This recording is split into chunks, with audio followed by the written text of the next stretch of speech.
Bahkan di hadis kutsinya yang saya sampaikan dari sahabat Abu Hurairah, kalau Anda sudah sampai pada bacaan iyyaka na'budu wa iyyaka nasta'in, baru berdiri Al-Fatihah, kata Allah di hadis qudsi, hadza baini wa baina 'abdi wa li 'abdi masal. Ini perjanjian aku dengan hambaku. Kalau hambaku benar salatnya, aku berikan apa yang ia minta.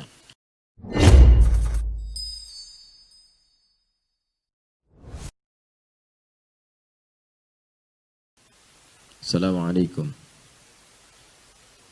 Assalamualaikum warahmatullahi wabarakatuh. Saya diam dulu karena titik 3. Titik.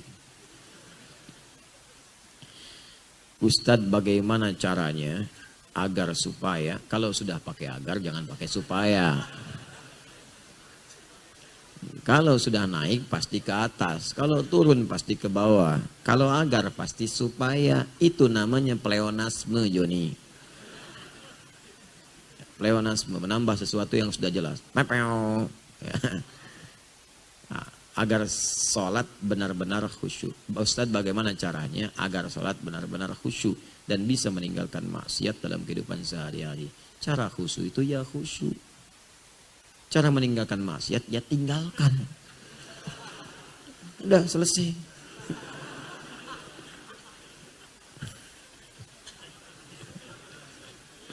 Bagaimana cara meninggalkan maksiat? Ya tinggalkan. Gitu kan? Nah, cuman tidak mudah. Mudah dikatakan, tapi juga tidak mudah untuk dilakukan. Cara khusyuk, sering saya ungkapkan. Sudah ada di Quran, surah ke-2 Al-Baqarah, ayat 45-46. Wasta'inu bis-sabri was-salah. Kalau punya persoalan, minta solusi kepada Allah, kata Allah.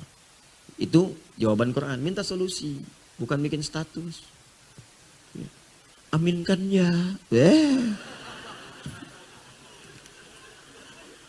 Mudah-mudahan yang like masuk surga. Masuk surga itu bukan dengan like, dengan amal soleh. Aduh, like.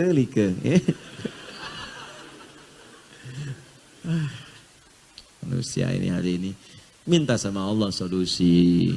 Ya, sabar terima. Wassalah. Kemudian Anda tanya lagi gimana cara mintanya Ustadz?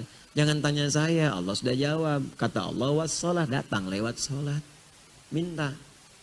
Makanya saya sering katakan sholat itu ibadah yang didesain oleh Allah. Salah satunya untuk bisa mencurahkan persoalan yang kita rasakan sehingga diberikan solusi.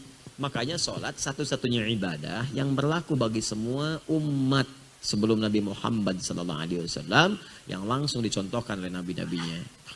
Saya pernah sampaikan Nabi Musa itu sholat. Quran surah 20 ayat 14. Nabi Isa, Yesus Al-Masih, Mesiah, sholat. Quran surah 19 Maryam ayat 31-33. Nabi Nabi Ismail alaihissalam sholat. Bahkan minta keluarganya sholat. Quran surah 19 ayat 55. Wa kana ya'muru ahlahu bis sholat.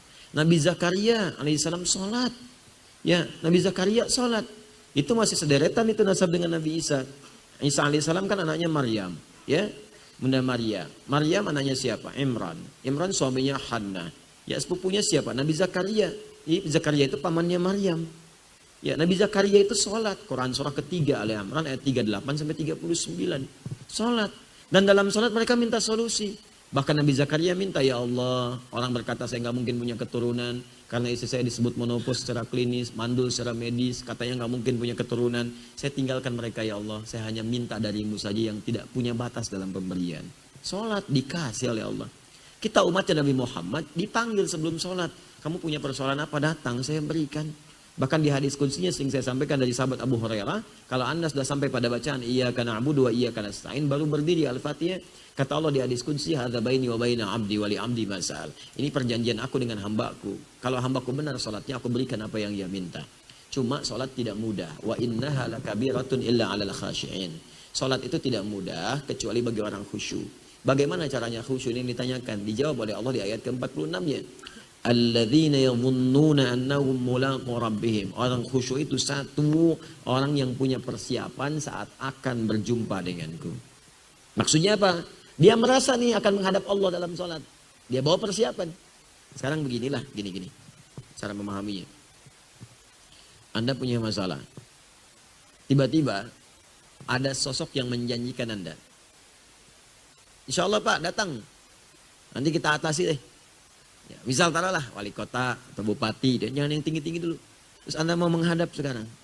Pertanyaan saya, apakah Anda menghadap sekadarnya saja atau Anda memperbaiki penampilan dulu? Pasti perbaiki penampilan. Ada Pak Eli, menghadap komandan, pasti akan dibetulkan dulu semua pakaiannya. Rapikan semua. Ya, Anda misalnya akan menghadap kepada siapa ya yang punya kedudukan di sini. Bupati kah, wali kota kah, datang.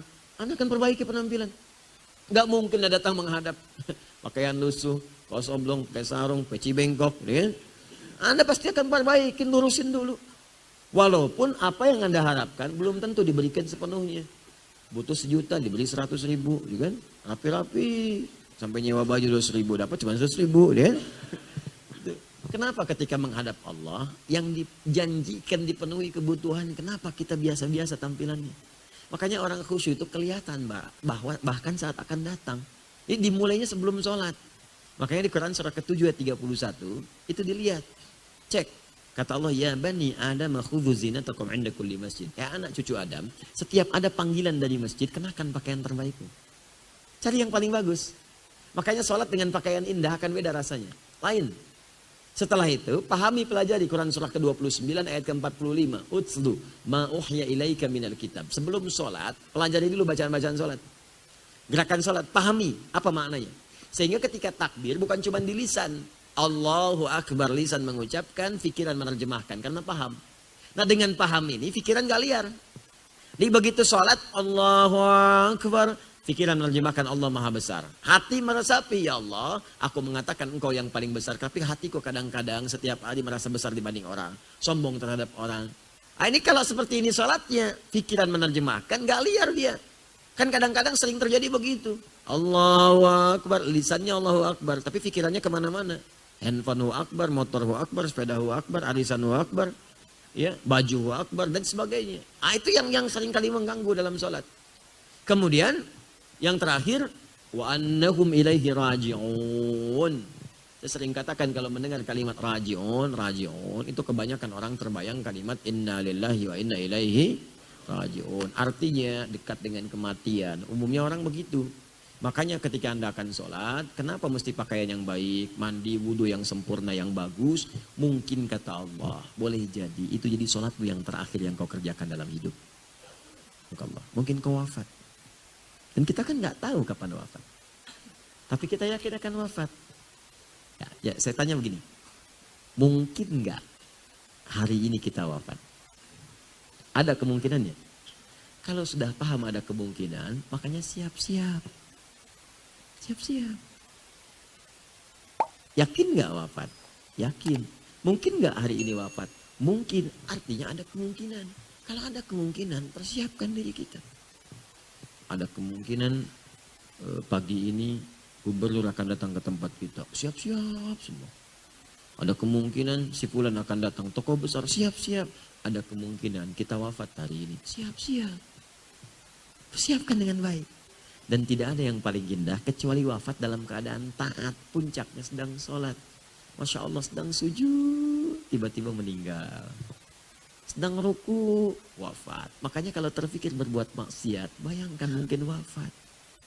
Bayangkan. Itulah jangan banyak bercanda.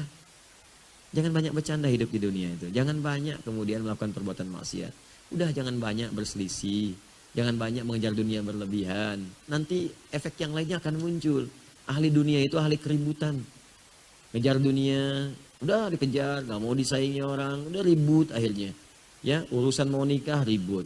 Urusan cari calon ribut. Urusan cari ini ribut. Ekonomi ribut, politik ribut. Pengajian aja kalau orientasinya dunia pasti ribut. Makanya kalau pengajian bikin grup, ya mohon maaf hanya untuk popularitas, ngumpulin itu, ribut pasti. Ustadz ngajar hanya untuk orientasi dunia, ribut. Nah, dapat amplop, ribut. Dapat amplop pun masih ribut juga. Ya, sehingga ilmu hadis jadi berubah. Ya, mohon maaf itu. Dapat amplop, amplopnya kecil, tipis, doif katanya ini. Ya, tipis tapi banyak. Wah, ini sohili goyerihi. Ya, tebel sohi, nggak dapat amplop, maudhu nih, palsu. Ya, itu kan jadi jelek semua. Di semua dunia itu kalau diikuti berlebihan, itu ujungnya keributan. Bayangkan wafat. Bayangkan wafat. Makanya sebelum sholat ada kalimat dari imam. Sallu sholatan muwadda'. Siap-siap sholat dan tolong tanamkan pada jiwa. Mungkin ini sholat terakhir perpisahan yang kita kerjakan dalam hidup. Ya.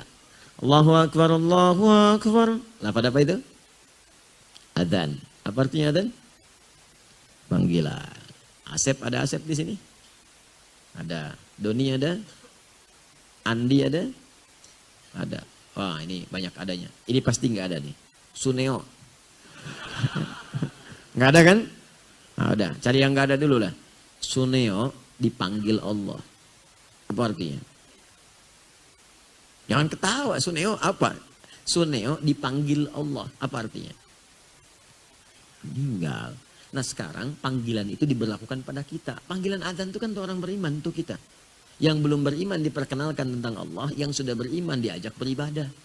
Kita dipanggil Allah. Mungkin panggilan itu untuk selamanya. Makanya kalau sedang ada panggilan adzan, Allahu Akbar, ya Allah dipanggil nih. Adi dipanggil Allah, mungkin dipanggil untuk selamanya. Cepat wudu, cepat siap-siap, respon. Jangan-jangan sedang lalai, adzan, Allahu Akbar, masih nonton bola. Dipanggil saat nonton. Udah kalah 3-0, dipanggil lagi, meninggal. Sholat dulu. Sholat, minta dalam sujud. Begitu sedang minta, ya Allah, blek, meninggal. Subhana rabbiyal a'la wa bihamdi. Gak bangun-bangun. Sujud. Kenapa dia gak bangun? Mungkin masih ngantuk kali. Nah, udah salam gitu aja, begitu digoyang-goyang jatuh. Innalillahi wa inna ilaihi raji'un. Dia yang lebih baik dibanding kita, ya Allah. Kita duga dia pelaku maksiat. Kemarin kelihatan masih mabuk.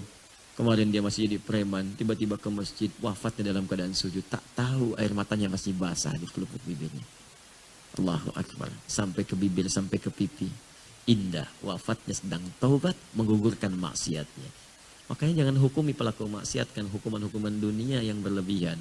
Dihukumi dengan prasangka kita. Kali neraka nih. Belum tentu. Belum tentu. Ya Allah wafatin aja deh, bikin ribut aja nih gitu kan. Nah, belum tentu. Siapa tahu dia mendengar kalimat itu, ya Allah, salah saya. Malu dengan ibu saya yang melahirkan saya. Bagaimana kalau pulang dihadapkan dengan semua persoalan. Tiba-tiba tanpa orang tahu ke masjid aja. Ke masjid. Belum waktunya duhur udah ke masjid dia. Masuk, wudu, sholat. Sholat, tobat, sujud. Kan. Tiba-tiba wafat dalam sujudnya. Allahu Akbar. Datang jam 11. Saya pengen tobat ya Allah. Tobat ya Allah. Orang belum datang duhur, saya sholat duhur duluan gak apa-apa. Datang. Belum ada ilmu. Ya, tapi belum ada ilmu itu niatnya taubat. Walaupun gak ada ilmu, taubat dia masuk sholat aja. Niat sholat duhur, padahal duhur belum datang gitu kan. Tapi karena taubatnya keinginan kuat itu diangkat kemudian pena. Maksudnya apa? Orang yang gak ada ilmu mengerjakan kalau gak paham tetap dapat pahala satu. Kalau yang dikerjakan baik. Kalau yang dikerjakan baik. Paham sampai sini? Maka kalau Anda bertanya tentang khusyuk tadi rasakan sholat itu mungkin sholat terakhir Anda. Ya, pakai pakaian yang baik, berdoa dengan baik. Dan minta kepada Allah husnul khatimah. Insya Allah terbantu. Dan daripada itu, pahami bacaan sholat supaya tidak liar pikiran kita.